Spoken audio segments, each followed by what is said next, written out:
right, we are back for another episode. Cracking jokes before we get on here, so I'm laughing as I come on. We are going to talk a little bit today about what Laura and Ashley are talking about during pitch talk. Maybe we'll preview a little bit of what James is talking about too, but maybe we'll have him on to kind of cover some of that as well, because I think that's a good one. Just some of the OGX topics. I always say, our talks come out of like necessity. I think it's like a combination of what we are learning and we want to talk about and share with everyone, and then what we are being asked a lot. So I think that's kind of what usually brings about our talks.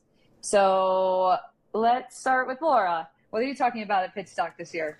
The long-awaited return to pitching protocol. We've had this protocol in place. Ash, I think you and I hammered this out a couple years ago now, and it's been in place internally for us for a while. But I'm really excited to years. Years. A while is years. Yes. Yeah. Yes. It's been, I'll say battle tested across lots of different scenarios. We'll talk about it at Pitch Talk in the context of return from injury, with some asterisks about, what that might mean, that the pitcher has experienced, meaning maybe it's surgery, it's a gap of time off, there's some physical therapy that they've gone through.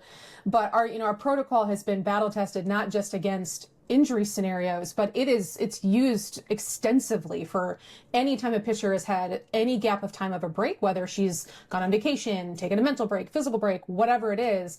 It is a very thoughtful and structured and just easily approachable progression of returning stress back to the body in pitching. And on the other side of the presentation, I'm also preparing this for publication, because it's got to get out into the academic community. It's got to get out to the clinicians. There's just a very clear reality that the stress jump from, let's say the PT table, or, even late stage rehabilitation where someone is doing things that are more functional. They might be, a lot of PT clinics maybe have strength and conditioning coaches tied in. They may be doing some things that are more functional, but there's this aspect of kinetic chain rehabilitation, of being able to really get the body to tap back into ground up, that there isn't often a lot of time in physical therapy for that, and there isn't sometimes a lot of attention on that either, especially post-surgical cases, because they're so focused on that joint healing and the medical necessity of basically having, range of motion in your shoulder restored. It's like this idea of kinetic chain rehabilitation time doesn't happen at all. It just isn't enough time for it. And so we have to have this middle layer of you got to apply stress back to the body in pitching smartly, progressively, one variable at a time. And that's what this protocol does. And we've shared it in the past, but to be able to talk about it openly at Pitch Talk, to be able to have coaches see it, ask questions about it. It's a very simple application. I think it's going to really help some coaches to have better conversations, which I'm kind of hoping for out of the talk, to have better conversations with their sports medicine staff about what return to pitching looks like. And so this concept of they're cleared, and what does it mean to be medically cleared versus ready to throw in the circle? There are multiple, stages of that. Medically cleared, and I am ready to begin progressively adding pitching stress to my body, versus I am ready to step in the circle and I know what my tools are now and I am ready to go, are very different things. And unfortunately, what often gets missed for a lot of pitchers is, all right, you're cleared, medically good to go, thumbs up, and then they jump right back in the circle, and they end up in this just dysfunctional cycle of, okay, the patterns that we didn't adjust that caused you to be injured in the first place, or caused you to have pain and dysfunction in the first place. And this protocol is a way to break that cycle very thoughtfully. And yeah, I'm just excited to get it out to the public and get it out to our coaches, to have it be at a point where, hopefully the academic community embraces it and the clinical community embraces it. We need it. Our return to pitching protocols, it's the most common conversation I have anymore with parents is, my daughter has scapular dyskinesis, or, some, sort of overused soft tissue concept, and they don't know what to do. Like, their PT says she's ready for pitching, but we don't know what to do. Those are the conversations that I have often with parents. And the protocol is, it is 4 weeks, and it's 4 weeks, and it's thoughtful, and it gets you to the point of, being able to step into the circle, not to go out and perform your best, but at least to see how you tolerate game stress. Likely in very low stakes environments, maybe you're ahead by a lot, but it at least gives you enough of a pitch count to go in for a couple of innings and get a sense of, okay, I'm in a game. What does that mean? How do I feel? Does my body showing up for me? And it's testing that through those progressions. And then once that, those first 4 weeks are done, then you can start talking about performance. And that's what we often see with, return to injury or returning from injury is 4 weeks of that protocol. And then we jump into a performance plan. And that transition is usually pretty seamless. I don't think we've really had anybody that's really challenged with going beyond 4 weeks. We've had a couple of surgeons who have said, hey, I'd like you just to double every week. So spend 2 weeks on each week. No problem. Just take a little longer. It's up to them. We provide this to clinicians too, to see and review. It's a game changer, I think, for pitchers that are either taking some time off and want to come back in a healthy way. For sure. I was going to say, Laura, like, I feel like the topic, the title of the talk, like return to pitching, ramp up protocol, whatever the hell it's going to be called, doesn't sound that sexy. And like, I know. I thought my title was good, Krista. Didn't I send it to you? I thought my title was great. Oh, this was not a jab at how you titled it. I'm just saying, just generally, like a title that's like using high technology and biomechanics. Totally. Like it's just like return to pitching. Like it's sort of like wah wah. But it's a huge deal. I mean, I think like we use this. I think we take it for granted because we've been using it probably for about 4 years now, and it just works so seamlessly. It's such a well thought out protocol. We can explain. It's not just like a random, like, let's try this. It's super methodical as it progresses. And literally, so not only is it solid as hell, have we tested it over years and had incredible success with it. There's nothing. The reason why this talk is so powerful, there's freaking nothing out there that's any good. So you have some of the best surgeons in the country performing, these procedures on athletes. And then where they steer them is like an overhand protocol. Is like, you can throw. Someone told me the other day, she's allowed to throw. Oh, this was on a college call yesterday. The athlete is on a return to throw. She's allowed to throw for 45 minutes a day. I was like, 45 minutes? Does that include, like the things you hear are so ridiculous. I'm like, I feel like this is one of those things where imagine for like women's health or something, they were still sending us to people that were like, I don't know, like doctors that have like never looked at anything that were specific to women. Like we've come so far in understanding that like there are things that like are very important to women and ways in which we need to look at things differently. And then there's like this world where we're still cool with just taking baseball world, dude. Yeah.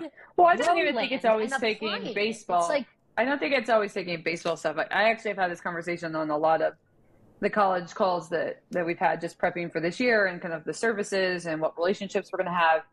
And I think one of the biggest things about this return to pitch is that it's based off of hundreds and hundreds of pitchers going, that we've worked with and the things we've seen and the trends of injuries we've seen and what they're coming back from and the understanding of intensity. And so I think sometimes they pull from baseball, but even more than that, a lot of times, to no fault of them, it's why we're trying to get it published, is that you have an AT or a strength staff or whoever it is working with a college program, and they might only be assigned to softball, and they're really trying their best to understand softball and to work with it, but they have the experience of 5 pitchers a year. So that might be the very first time they've ever experienced having to ramp a pitcher back up from an ACL injury or having to, whatever it is. That's the first time they've experienced. And so I think a lot of times what happens too, both at the physician level and then also on these sort of sports medicine staffs, is that they're guessing. And they're taking educated guessing, but they just haven't ever seen these things. We always give the example of like the kid with, we see this a lot. This kid has thoracic outlet syndrome or it's presenting as that. And we've never seen this before. And we can't get her to do anything. She can't even throw at low intensity. She can't do anything. And then it's like, should we just put her in our return to pitch program and she's fine? And they're like, how would you do that? It's because we've seen 50, 60 of those kids. Like, this isn't the first time we have ramped up a kid from that process. So the reason we take it for granted is we've done it so much. But the reason on the other side that everyone feels like, what am I supposed to do? It's no, where would they find this information? How would they know how to do that? Like, there's just a level of, it doesn't exist out there, and you're AT is trying to figure that out case by case for the very first time. And that's why this is so important to be out there, is like, let's just all help each other and give access to this information so that something we've solved for, hundreds of times, you don't need to feel like you're the first person standing on an island to ever have to solve for this. And I think that's the important part of a lot of the sort of data that we've been able to aggregate and the experience that we've had, and why it is helpful when we can help staffs, is that when it's so novel to you, as it should be, because it's not for lack of experience, it's just lack of seeing that data in a volume that allows. But when it's so novel to you and you're trying to solve it for the first time, it's like, that's really hard. And when it's That's true. injury, when it's injury, it's scary. I know, and it's delicate. Because it's delicate. Yeah. I think there's just an element in me. You're right, but it's also kind. I'm also like, anytime you're designing something for someone, don't standing on the roof screaming, overhand throwing and underhand throwing are not related. They are two different things. You can't ramp up a kid and hitting and say she's ready for pitching. So stop seeing them the same. So don't include overhand throwing as any part of a ramp up for an entirely different skill. That pisses me off when that happens. And also, I'm not saying people should have they should get it right, but when they totally discount the concept of dosing, volume, and intensity, you are right, Krista. But I'm like, but that still happens in baseball. That's not a baseball carryover. That's just an element of, for sure. That's just an element of, it's similar. We have more information now. When the baseball protocol we all go off of got written, and there's multiple reasons we shouldn't use that in softball. It's not softball pitching. And also, it's not a great protocol anymore. It was based off of a level of information where we were like, let's go by throw amounts and distance. And it's like, now we can measure intensity, and we understand intensity. We understand volume differently, and we understand things. In baseball, we can even measure literally arm speed during it to understand things. There's so many layers that we're adding. It's like, this is very similar to the conversation that we've had of yes, when we played, Right View Pro was all we had access to. So looking at slow motion video was what we based it off of. And so that made sense at the time. If that's what you're still going off of now, maybe let's try to put some more updated information into it. It's the same with the return to play type of things, which is, there was a baseball protocol written in whatever year based on the level of information we had then. And now we have more information about what those ramp ups should look like, and individual toleration of things, and stress and volume and things like that. And then you have that it's a different skill. And so our return to pitch is really the sort of melding of those two concepts, which is, let's actually look at softball pitching, and then let's take into consideration these ideas of volume and intensity and stress. And so that the topic is huge. The protocol is excellent, and it needs to become standardized across the game. It's game changing, literally. And also, this conversation is reminding me of, how, Krista, sometimes you say, which Harbaugh coach is it, where someone has a leash on the guy? Oh yeah. Jim. Jim Harbaugh, and someone literally has a leash on him, get the hell off the field, This conversation is reminding that. I'm like, I said, I am your person. They are terrible. Yeah. You're like, Ash, pull it back. Literally. There's actually a couple layers to that. There's a couple layers to the story that it's not a leash. It's that he refuses. I don't know if he's doing this in the professional game, but when he was at Michigan, he refused to go to the wireless system, which is hilarious. So he had wired headphones, and then literally a person's job was to follow him around with the wires to make sure. And so multiple levels that is me with you. One, you refusing to use wireless headphones would definitely happen, that we would just be For sure. I'd be like, nope, this works the best for me. Yeah, this works. And then the person would have to follow you around. And then they do, when he starts to go to the field, they basically use that. You're too intense. You're 30 minutes over time. Reel it back. Anyway, as we're talking and I'm yelling at the audience, and you're like, Ash, bring it back. I'm literally picturing you on the field, following you around. All right, I'm good. I'm reset. All right, well, on that note, let's see how this goes. But why don't you tell us what you're talking about? Sure. Okay, I'm excited because every week I'm like, what are you going to talk about, Ash? I'm not sure. And let me explain. The reason why I'm not sure, I haven't been sure, is because, I always like to really reflect on the previous year. I kind of think about the year as like a school year, an academic year, because it's like a college consulting year. It's a year of training, even for our youth level athletes. And I like to sit and reflect on the things that I learned along the way that year, or realized I don't know enough about.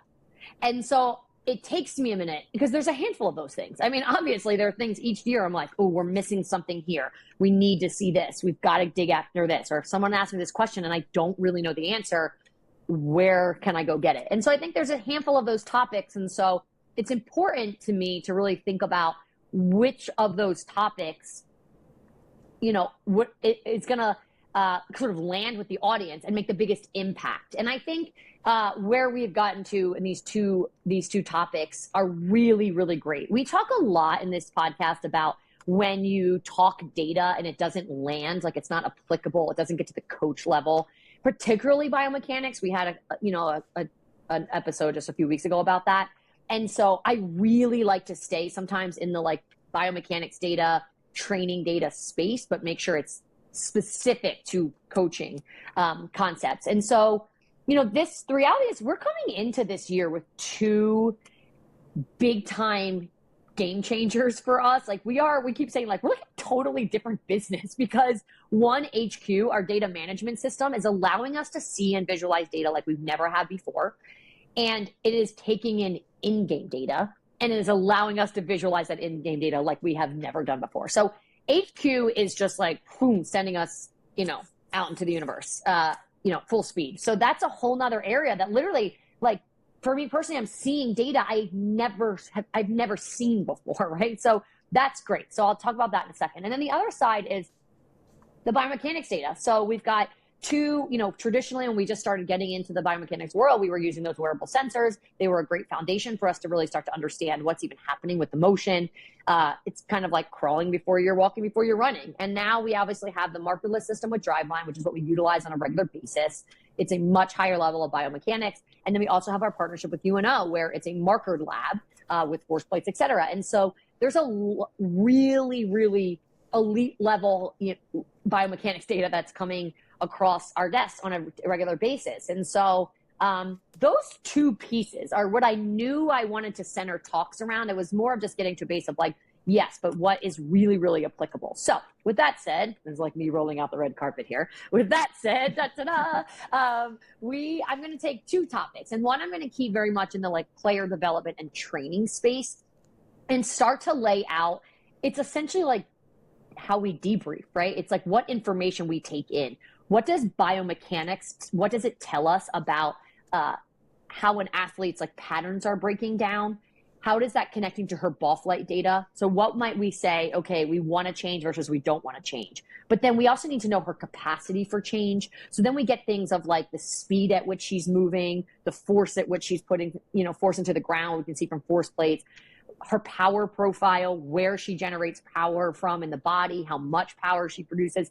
We take in these like 5-6 categories and understand fully. So it's not just as simple as, and I think in the past, we have approached it a little simpler of like this pattern. If you did this better, then this is what you should see on ball flight. But it doesn't work because that athlete doesn't actually have that. So it's really taking into what is trainable, what's probably not trainable, or it's not going to get her there enough. So it's taking into consideration all of those pieces that go in. And so you can start looking at your athletes and understanding like, yeah, for example, if she was able to generate this faster and get into posture faster here, this would really help her motion, except in her power assessment, that's really not where she's doing it. So if we take away overutilizing stride leg, likely that's the only way she's able to move quickly. So what do we do now? So it's really kind of going through these case studies of laying out all of the data from biomechanics, power assessments, speed at which she's moving, which is obviously a part of the assessment as well, not just the positions that she's in, and her ball flight and navigating. It's a very complex story, but it's like mind-blowing when you really look at. You don't have access. Athletes aren't just these blank canvases that you could do whatever you want with. Some are, and that's amazing, but most aren't. And so when you're dealing with that, you want to be able to know, what should I be looking at and what should I be determining what I should be going after in patterns, and it's possible to change it, and how would I go about doing that? So I think that's going to be an excellent talk, because I think all of this data that we've been able to see recently with, again, the UNO data and the markerless data, it's changed the way we do things internally. And as soon as that happens for us, as soon as we start seeing data that we learn, we start changing how we approach things internally, boom, I'm like, we got to hit the ground running. We got to share. Yeah. We got to talk about it. We got to share. We got to say why, and we got to make sure everyone starts to see it this way. So that's definitely on the the training space, the player development space. And then the other, because of HQ, is in-game data based. And I think what's so interesting is now that we're visualizing so much data, like I think to our pitching performance summary, which still looks the same, and we know it's going to have some iterations in the future here. It's very much like, this is what's good. If it's Rapsodo, which right now is what our assessment data collects, because it's just, the mobile unit there. So it's like, okay, if a down ball of 6 inches versus 8 versus 10, up is 3 inches versus 5. These are the thresholds for elite, for above average. That's a good foundation to understand what's good and what's not good, particularly at the youth level. But at the college level, what we're seeing now is like, oh, it's way more complex than that. It's not just about if someone has a good breaking pitch and like the amount of break it has. We're now starting to see things, and still like we are digging through this in-game data and learning this stuff of like, there are so many other things.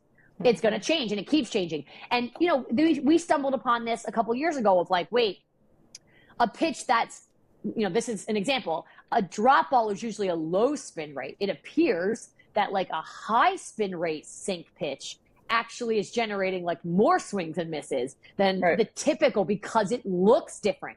And so we're starting to like, okay, now spin rate in certain directions seems to have an impact, right? And we started to see spin rate impact on things in the past, but like to be more specific about that. Now we're getting into things of like, okay, what if it's, last year we talked about if it's at this velocity versus this velocity, what does that mean for break? Not all breaks created even. Now we're starting to see things of like, okay, what if it's like at this release height? What if it's at this arm angle? There's all these nuances to understand, so that it's not just simply this amount of break versus this amount of break. It's really understanding like, when we are, first of all, like we always say this, but like what is good at different levels in the college game? What is getting the highest results? And what is it about that? And what we're seeing is like, it's not simple. It's not in a box. An athlete who is one of the best in the country, it's not just like, oh, because obviously she does X and Y. It's like, well, we see a lot of pitchers who break the ball like that, at that velo and that spin rate. So like, what is it? We're missing something. And it's not just like, oh, because she's competitive. Being competitive isn't getting you swings and misses. You know what I'm saying? So I think there's like this objective approach. And so the in-game piece is about starting to reveal a lot of those layers and complexities and nuances, so we have a deeper understanding of what's good in our game and what we should be chasing. I was thinking, as you were talking, one of the conversations we've been having internally from the hitting side, and why I said like all of this continues to change, right? When you watch a game, even that has a higher level of data, obviously like MLB, every year you see these changes because everyone's sort of prepping differently, and thinks the way you can train is differently. And so one of the things that we've seen a lot of is, 2 years ago really was the time period where people started really using machine to train in softball. And I think there is even some people that still don't use machine. So that's a different conversation. But most people we don't have many college kids that come back and they're like, I didn't hit off the machine this year. For the most part, people are using machine. And so what you are seeing as a result of that is, while it has been easier to see pitchers tap into 65 consistently by junior, senior year of high school, but simultaneous to that, the hitters are not fazed by that, because they are able to face speed regularly. So just speed in of itself. It's not to say there's not a threshold. We have got Garcia and Pickens throwing 76. You obviously are going to hit windows where it's more challenging to catch up with, but generally the 65 to 72 range, like people who are able to be athletic enough to play at that level are not going to be faced by speed, because they are going to have seen it. We train differently. And what we have seen, and what we've had to shift a lot of our hitting training to, is thanks in large part to some of the work that we've been able to do, is that it's been easier to tap into with things like Insight and Rapsodo, teaching people off speeds.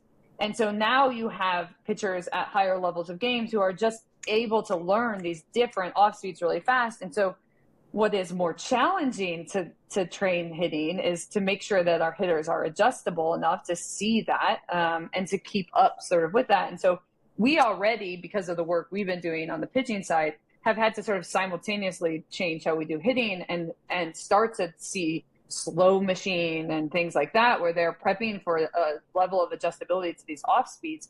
But that's what the game is going to continue to push. So it's like 4 years ago, we were like, well, you can't teach anyone backspin. Like, it's just, no one has backspin, and it's so hard to teach backspin. And it's like, well, we can teach people back. Every single person that walks in the door, I look over and Josh is teaching them an off-speed backspin pitch. So I think like it might not be a hard backspin pitch, but you're going to be able to teach people, or a kid that only has backspin, suddenly we can tap into teaching her a nasty off-speed sink pitch, because those pitches with the feedback we have are so easy. And so that level of pushing the game, that in-game data, and digging into that in-game data like that is going to keep pushing it. And it also pushes training more. And so I think it's so like exciting to watch how that evolution, because we'll say like at the youth level, every day a assessment walks in the door and throws 6 pitches that all do exactly the same thing. But what actually ends up happening, we've talked about this before, is like you pull that away at the youth level, you throw 1 to 2 things. But now what we're starting to see is when you get at the highest level of our game, you are the highest performing pitcher. A lot of those pitchers legitimately have 6, 7 pitches. And it's all these weird off speeds and variations and things that we're able to now add back because of the level of training that we have and the feedback we have. So it's like you see Skeens throwing, and he has literally like 8 pitches or something. Like Henry was watching the other day, and he's like, oh, why does this guy have so many pitches? But baseball has done that now. It's like everyone went back to teaching cutters and just slight variations. You know who has the most, and this was just his first year. So, but the most pitches I've ever seen across the staff is Riker. We were at Old Miss. Every pitcher had 7 pitches, but they did, because obviously he's not guessing. Every single one, it's like, no, but this is the one that goes at this speed versus this speed. This is when she adds 2 inches of horizontal to it. This is when she pulls the horizontal out. Like, obviously, and like, and he was right, but it was all over the map. And because that's what he's great at, he knows how to maximize variability. What you're saying about Josh is, and that's like every single pitcher's getting it. We get a lot of these pitchers who are like, I just don't throw hard enough. I'm throwing 58, but they throw some backspin. And so we're like, okay, honestly, what you just need is like, for the reasons I'm talking about, we identify this is not a kid that velo. We know that backspin is more effective with high velo. But based on the layers of information we know about this athlete, she is not going from throwing 58 or 61, 62 to 70. She's not, and not in the time frame that she needs to, essentially, right? Based on what we now see about, it's not just biomechanics, it's power, it's all of these things. So we know now that the next best backspin is most effective when it's 68 plus, and then when it's 55 to 57, right? 58. And so because we know that, we're like, okay, this is what your spin profile is naturally. The hard one is really not doing it for you. So let's just teach you the slow one, and like that's where you're going to have that. So that's right. Well, then you probably, on top of it, from the training we get, then you can teach that kid a sync off speed too. It's like you can't tap into, and now suddenly I have different layers. Like it just gives such a level layer. And I think to tie kind of the 2 talks you're giving is, I'm a college coach, and we hear this a lot. Like I go recruit a kid, she throws smoke, and they're like, if she could just nail her changeup, then she's going to be great when she comes to me. And I always think like I have 2 questions for you. One is, why can't she nail her changeup yet? And usually that's a pretty big pattern challenge if a kid legitimately has that much variability in the changeup. And then the second is, she probably can, because I've seen us give all kinds of kids off speeds, but are you using the right sort of like tools and measurements and feedback of like what direction to go for that off speed pitch and what it should look like? And I think for that loop for us has become so fast because of the 2 talks that you're really giving, which is, here's all of the input we get on the biomechanics side, on the spin profile side, seeing hand positioning, understanding why hand positioning is the way it is, understanding all of those things. And so that when we then chase something like an off speed for that kid, it's easy because there's so much information going into it that we know kind of what to tackle, what Yeah. we can manipulate. That happened this year, Krista, about the sink changeup. Like we were like, oh, the changeup should really tunnel with the other pitch that you're throwing, and so our criteria whether or not a changeup is like if it tunnels well, and not to say that that's wrong. So, but this year in the college world, we're seeing a lot of athletes where their profile's all up, and then they have this like a legitimate sink. It's not like a -3, ball. like a real sink. It's like 7 inches, 8 inches, like whew, and it's changeup. And I was saying early on, like this changeup is probably not going to be effective. It doesn't look like anything else. And then all the numbers were coming back of like, dude, she's crushing people with this pitch. So then I started to realize like, oh, wait a second. There's this particular world where that like drop ball element, when it's off speed, is nasty. This is not like our current pitching performance summary would say that's a bad changeup right now because it doesn't tunnel. But we are learning after the in game of like, no, actually that pitch when thrown with someone, with other pitches that looks like this. Well, think about what your effective. pitchers, your hitters are gearing up for, how much time they have to hit that when you throw velo up.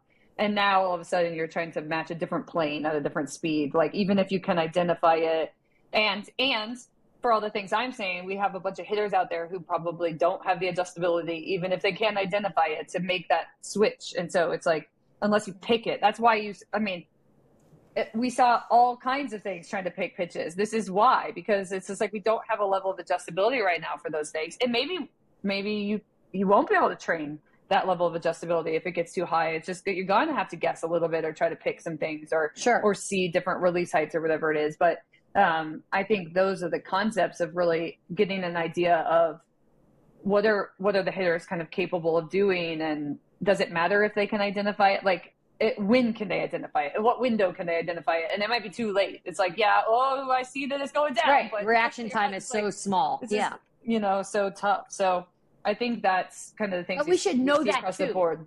Mm-hmm. We should know that too, instead of just being pissed off at our hitters. Right. Like we should understand that about our game.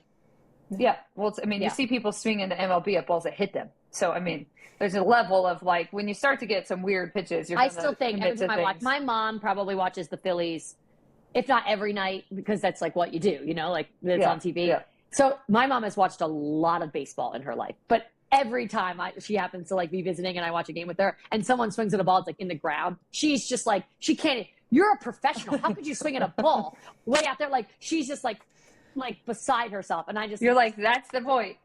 Right. That's what I know. I'm like, oh, gas, miss barrels. Yeah. She's like, what an idiot. What an idiot. And I will spare you on what she actually screamed at the TV. But I'm like, Mom, do you know what that ball looks like coming at that guy? Like how hard that is? But she's just like, yes. Anyway, I feel like we live in that world in softball a little bit, right? It's like, well, and it's just to close the loop of, okay, here's the things we're learning for training. Here's how we can impact them, all the way to conversations we've had in past weeks where it's like, but what, based on the in-game data, are we trying to accomplish? Just adding a bunch of mix of off speed, is that really what we want to do? Is that helpful? Does that work at the level? What are we trying to accomplish from that standpoint? And that's really where those two worlds start to close that gap for us. And I think, it goes to the return of pitch thing, which is part of the value in what we are trying to do and why we do things like pitch talk, where we want to give this information and push the game forward. And this is every staff is going to want to hold that secret. And also every staff is going off of every staff's information. And that is such a limited database. And so for us, it's like, we have such a high level of data. We can learn that information much faster, see the trends much faster. And then we don't really have any reasoning to hold that, right? It's obviously, we're not going to go out and say like, hey, school A that we work with, this is school B's data. We don't have any reason not to share the aggregated information that we're learning to help really advance our game. That is a part of what we are offering. And so I think it's really exciting. I think our talks, I think back to 3 years ago, we were like, this is what the top spin looks like. And there's still importance for that. That was such a good talk, but it's like, continue. I'm like, elevating what a people. Snooze. What a snooze. I think the reason why we're getting so good at what we do is because of this. We always say we take the full picture. We connect patterns to ball flight is one example. Here's the example of we started with just training data. And so now this combination of we're getting better and better with understanding patterns to ball flight. So how to manipulate, just as you're saying, Krista, how to manipulate ball flight data how to make Yep. athletes tap into different things, and to now know if we should expect she's going to be able to do that or not. But then on the other side, the in-game data is allowing us to know, well, what should we be adding? What do we want to go for? Is that actually a meaningful pitch? The types of things and we that's maybe going to thought change. about. It's going to keep changing. Gonna... And so it's these two Right. worlds that we keep living in that are just able to like really create Right. It's going like, to change. boom. It's going to change. And that's the exciting part of, you want to keep up on all of this data, because it's like, we joked, but as we teach more and more people the backspin rise ball, that are the, It's going away, man. Backspin off speed, then it stops becoming an effective pitch, because now everyone sees it. So it's like, it's just that's how you push it, or constantly facing pushing each other. Right. And it's like, then you make it more of an average thing by introducing it so much. So then it's like, okay, well, what variation of that can we add that makes it less average? We can add it with a different kind, take out a vertical component or whatever we see from the in-game data, so we can start to learn how to just keep ticking that thing to pull it. You just want to keep pulling it out of average, because I do that's think we're safe for a while, because I bring this up on everything. I am convinced that the softball hitting world thinks that they're on. I think they think they're up here and what they do, and I think they are 2 centimeters off the ground. So I really do, and this is not a like I'm trying to like pick a fight. I guess I am, because I like that too. But I think like I really think that hitting is not nearly as good as people think it is in our game, and so I do think we're gonna have the edge for a while. I really do on some of these pitches. I don't think it's as like this, like, cat chasing its tail or whatever the hell. Do cats chase their tails? I don't know. Sure. Okay. I'm like, the only cat I've ever met in my life is Krista's, and I try to stay away from it. Okay, so anyway. This idea of it like, it's just spinning and spinning. I just think like hitting needs to be better. And I think I'm excited about that for HQ this year, because I think you're going to start to really see this idea of like, what does this hitter actually do? Like, look at all the holes in her swing. She hits the ball so hard, but only if it's here or it's here. And so I think like until hitting actually starts to get better, and from what I've seen, I don't think it is. I think it's a false sense of getting better. Then I still think these pitches are going to have the advantage, but time will tell. On that note, the pitch stock. Yeah. Come to pitch stock. Come learn more. Come for the presentations. Stay for the rants. Yeah. All right. Until next week. I need you to like and subscribe and review the podcast so that we can keep making it every week for you. And maybe even drop what topic you'd like us to talk about or rant about or whatever we do every week.